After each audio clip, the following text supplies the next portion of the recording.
যদি ভুল ট্রেনে উঠে পড়ো তাহলে সামনের স্টেশনে নেমে যাও, কারণ তোমার পথ যত দীর্ঘ হবে তোমার ফেরার পথও খুব কঠিন হবে।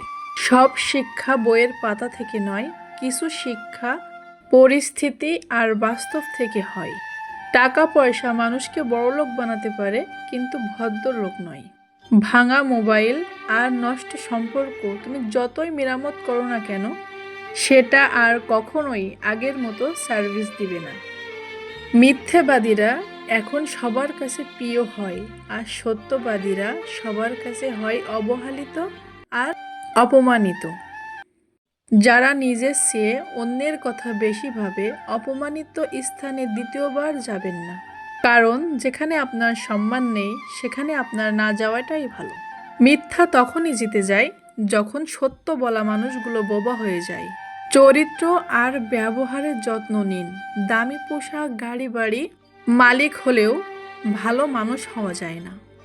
কোনো কিছু না খেলে যেমন স্বাদ বোঝা যায় না খাবারের, তেমনি খারাপ সময় না এলে কাছের মানুষগুলোকেও চেনা যায় না।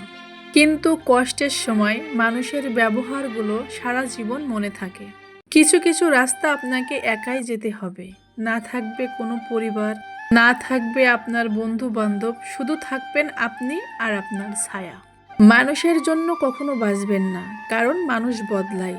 সৃষ্টিকর্তার উপরে নির্ভর করবেন, তিনিই একমাত্র অপরিবর্তনশীল। কারণ তোমার যদি মন খারাপ হয়, কান্না পায়, তাহলে মন খুলে কাঁদো, তবে সেটা যেন হয় একা। নিজের দুঃখের ক্ষতচিহ্নগুলো কাউকে দেখাতে যেও না। আর একটা কথা মনে রেখো, তুমি যদি নিজের জন্য আলো হতে না পারো, তাহলে এই গোটা পৃথিবীর সবকটা আলো মিলেও কখনোই তোমাকে পথ দেখাতে পারবে না। আর জানোই তো মানুষ কতটা নিষ্ঠুর, কতটা নির্দয়। আর হয়তো তাই ভাঙা মৌচাকে ঢিল ছুঁড়ে কেমন পৈশাচিক আনন্দ পায়।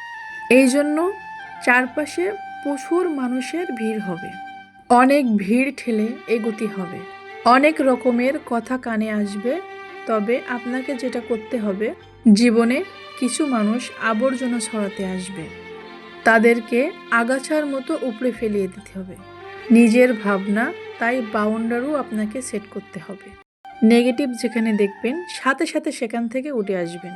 শুনতে খারাপ লাগলেও আপনার কাছের অনেক মানুষই আপনার খারাপ দেখতে চায়। তারা চায় সহানুভূতি মলমের চেয়ে একটু কাটা ঘায়ে নুনের ছেটা দেয়া। আপনি সিম্পলি সেই সুযোগটাই দেবেন না। আপনি অযথা কোনো তর্কে যাবেন না, বোঝানোর কোনো দরকার নেই। আপনার সামনে যদি কেউ বলে আপনি মূর্খ, তাই বলে হেসে চলে আসবেন। ওই যে সময় আর এনার্জি বাঁচিয়ে নিয়ে চলে আসলেন, ব্যাস কিল্লাফাতে যে যা বলছে শুনে নিন, আর মুস্কো হেসে শির দাঁড়া সোজা করে সিদ্ধান্তটা নিজেই নিন। যারা নিজের সিদ্ধান্তটা নিজে নিতে পারে, তারা আসলে জীবন চেনে এবং বোঝে। আপনাকে নিয়ে বাকি লোকেরা যখন সমালোচনা করতে থাকবে, তখনই ঠিক আপনি গাছ লাগান, রং তুলি নিয়ে আঁকতে থাকেন, নিজের ইচ্ছা মতো ঘুরতে থাকেন, নিজের মনে যেটা চাই সেটা করতে থাকুন, গল্প পড়ুন, নিজের পছন্দের যে কাজটা সেটা করতে থাকুন, নিজের ছবি দেখুন, নিজের পুরনো ফটো দেখুন, ব্যাডমিন্টন খেলুন, চা খেতে যান, যেটা আপনার ভালো লাগে সেটাই করুন, নামাজ পড়ুন, পুজো করুন, যে ধর্মে থাকেন সেটাই সে করুন। তবে ওদের কথায় কান দিবেন না, নিজেকে ব্যস্ত রাখবেন। যে যা বলছে বলুক, আপনার কানে এলো ফেলে দেবেন। দিন শেষে আপনি জানবেন আপনি কি, কেমন। আর এটাও জানেন, যারা বলছে তারা জাস্ট আপনার কাছে ম্যাটার করে না। ঠিক এটাই, একটা বাউন্ডারি সেট করুন। একটা কথা মাথায় রাখবেন, জীবন অনেক সুন্দর।